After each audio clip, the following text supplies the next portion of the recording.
बिस्मिल्लाहिर्रहमानिर्रहीम। अज़ीज़ तलबा व तालबात, गुज़श्ता लेक्चर के अंदर आपने पढ़ा था क़ामती नक़ाइस की बुनियादी वजूहात, और आज हमने क़ामती नक़ाइस की अक़साम में से उसकी पहली किस्म कुबड़ापन या गोल कमर, इसके बारे में बहस करनी है। बेटा, सबसे पहले तो आपको ये पता होना चाहिए कि कुबड़ापन या गोल कमर किसे कहते हैं। डेफिनेशन की तरफ आते हैं। इस किस्म में रीढ़ की हड्डी का ऊपर वाला हिस्सा यानी छाती और गर्दन, इन दोनों में नुमाया तौर पर खाम नज़र आता है।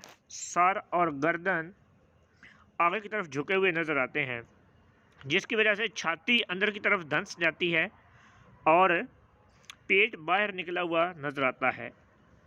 कंधे आगे की तरफ झुके हुए नज़र आते हैं, जिसकी बिना पर कमर जो है वो गोल ज़ाहिर होती है, इसलिए इसको गोल कमर या कुबड़ापन कहते हैं।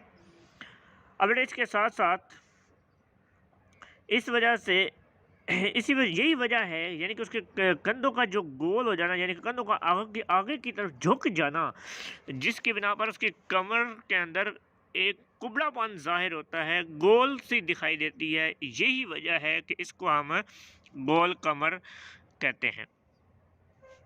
उसके बाद बेटा आ गए इसकी वजूहात, यानी कि ये जो क़ामती नक़ाइस में से कुबड़ापन है, कुबड़ापन होने की वजूहात क्या क्या होती हैं। सबसे पहले है जी उज़लाती कमज़ोरी, यानी कि उसके मसल्स जो हैं वो कमज़ोर होते हैं, जिसकी बिना पर वो वैसी ही शक्ल इख्तियार कर लेते हैं, ढीले होने की बिना पर, कमज़ोरी की बिना पर, और फिर ये आदत पुख्ता बन जाती है और उसकी शक्ल शुबा जो उस पर पुख्ता हो जाती है। उसके बाद है जी ज़्यादा देर तक वज़न उठाना, यानी कि वज़न उठाना और उसको देर तक उसी अंदाज में खड़े रहना, तो इस वजह से भी हम कुबड़ापन जो है वो हो सकता है। गलत नशिस्त पर बैठना या गलत अंदाज से बैठना, दोनों ही इसके अंदर शामिल हो जाती हैं।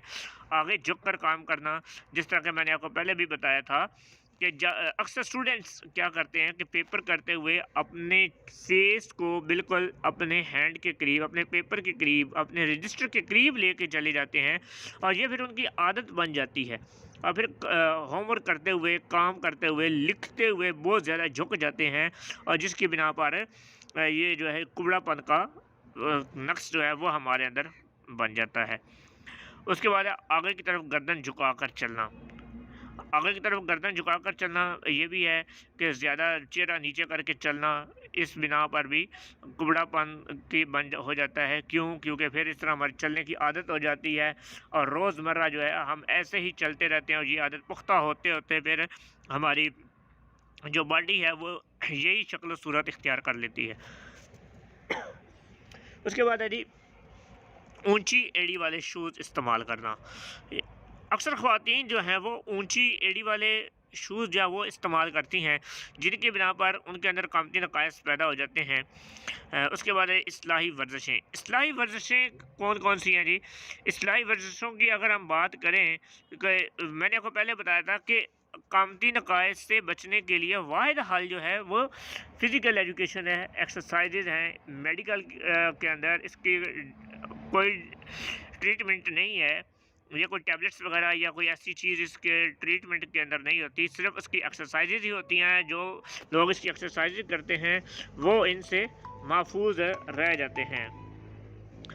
उसके बाद है जी इस्लाही वर्षों में नंबर 1 है डंड निकालना, यानी कि आप डंड निकालेंगे। डंड कैसे है कि आपके पूरे के पूरे जिस्म का वज़न जो है वो आपके बाजुओं के ऊपर होगा, और फिर दूसरा है कि वाल बार पर लटकना, ज़मीन पर पेट के बल लेट जाएं, और ज़मीन पर पेट के बल लेट कर अपने बाजुओं को पहलुओं के बल फैला दें, और फिर छाती और बाजुओं को ऊपर उठाएं। तो इस तरह क्या होगा, हमारा पेट भी अंदर की तरफ जाएगा और हमारी चेस्ट जो है वो बाहर की तरफ आएगी, जिसके बिना पर इसके क़ामती नक़ाइस में से हम रिलैक्सेशन की, उसकी रिलीफ मिल सकती है। और आहिस्ता आहिस्ता हम ये एक्सरसाइज अगर इसको रेगुलर बेसिस पे करते रहें तो फिर हम क़ामती नक़ाइस से महफूज रह सकते हैं। अज़ीज़ तलबा व तालबात, ये था हमारा आज का लेक्चर, जिसके अंदर आपने कुबड़ापन को डिटेल के साथ पढ़ा, और आइंदा लेक्चर के अंदर आप इसकी दूसरी किस्म खाली कमर के बारे में पढ़ेंगे। अगले लेक्चर तक के लिए इजाज़त दीजिए। अल्लाह हाफ़िज़।